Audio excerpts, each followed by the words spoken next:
여호와께서 내 주에게 말씀하시기를 내가 내 원수들로 내 발판이 되게 하기까지 너는 내 오른쪽에 앉아 있으라 하셨도다. 여호와께서 시온에서부터 주의 권능의 규를 내보내시리니 주는 원수들 중에서 다스리소서. 주의 권능의 날에 주의 백성이 거룩한 옷을 입고 즐거이 헌신하니 새벽 이슬 같은 주의 청년들이 주께 나오는도다.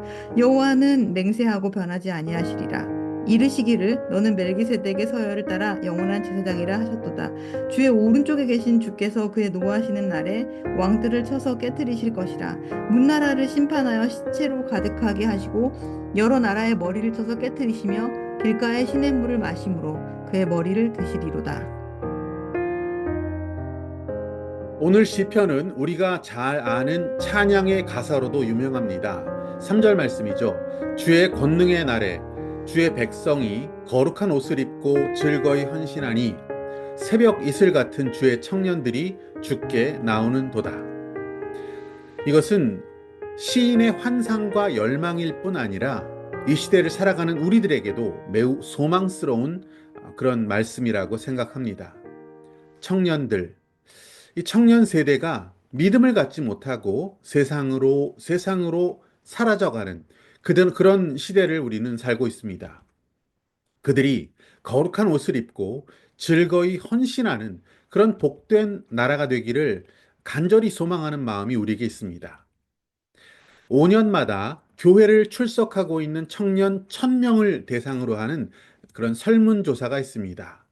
그 조사가 2년 전 2022년에도 있었습니다. 결과적으로 가장 중요하게 발견되어진 경향은 성경에 대한 절대 믿음이 약화되고 있다는 것이었습니다.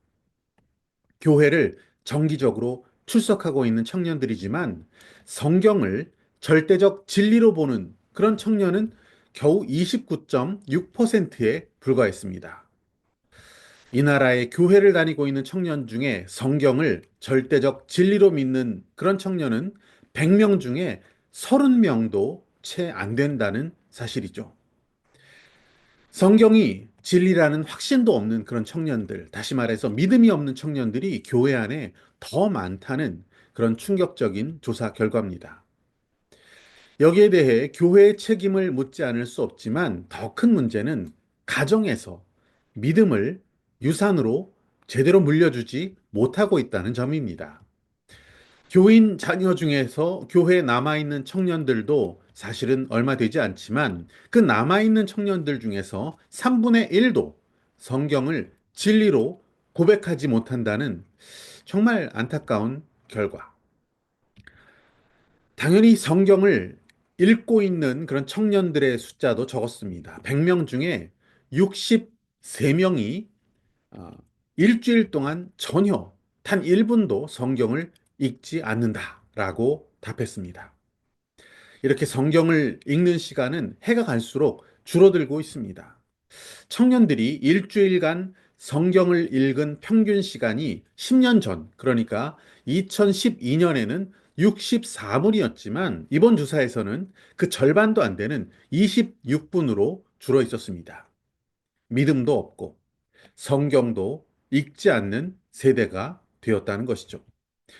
이 나라 청년들의 영적 상황 매우 어둡다라고 밖에는 말할 수가 없습니다. 이 조사에 나타난 것을 보면 청년들은 신앙생활뿐 아니라 직장에서나 또 학교 생활에서도 행복감을 느끼지 못하고 오히려 경쟁의식, 압박감 가운데 살아가고 있다라고 말한 것이 드러나기도 했습니다.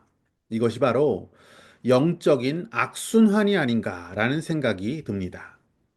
만일 청년들이 하나님의 말씀을 가까이 했다면, 그들이 그 말씀을 신뢰하는 자들이었다면, 왜 그들이 이토록 불행한 인생을 살고 있을까? 주님을 자신의 목자로 삼아 의지하는 삶을 그들이 살고 있었다면, 그 스트레스와 압박감 속에서 힘겨워하지 않고 오히려 여호와는 나의 목자시니 내게 부족함이 없으리로다. 이렇게 고백하며 살았을 것입니다. 말씀을 가까이 하는 청년, 말씀을 읽는 청년, 그런 청년을 세우는 것이 이 시대에 매우 중요한 과제라고 생각합니다. 하나님의 말씀을 읽음으로써 우리는 그분의 뜻을 분별할 수가 있습니다. 말씀을 통해서 자신을 향한 하나님의 뜻을 발견할 수 있게 되는 것이죠. 성경 말씀은 삶의 목적을 알게 할 뿐 아니라 선하고 고결한 삶을 사는 길을 안내해 주기도 합니다. 청년들의 삶을 영적으로 바로 세워갈 유일한 비결, 그것은 하나님의 말씀입니다. 우리는 말씀을 듣다가 너무 졸려서 떨어져서 죽게 된 청년 유두고의 이야기를 알고 있습니다. 아니, 왜 말씀을 들으며 졸았냐? 그러니 떨어져 죽었지. 말씀 들을 때는 절대 졸지 말아야 돼. 라고 이 말씀을 이렇게 묵상해 보기도 합니다.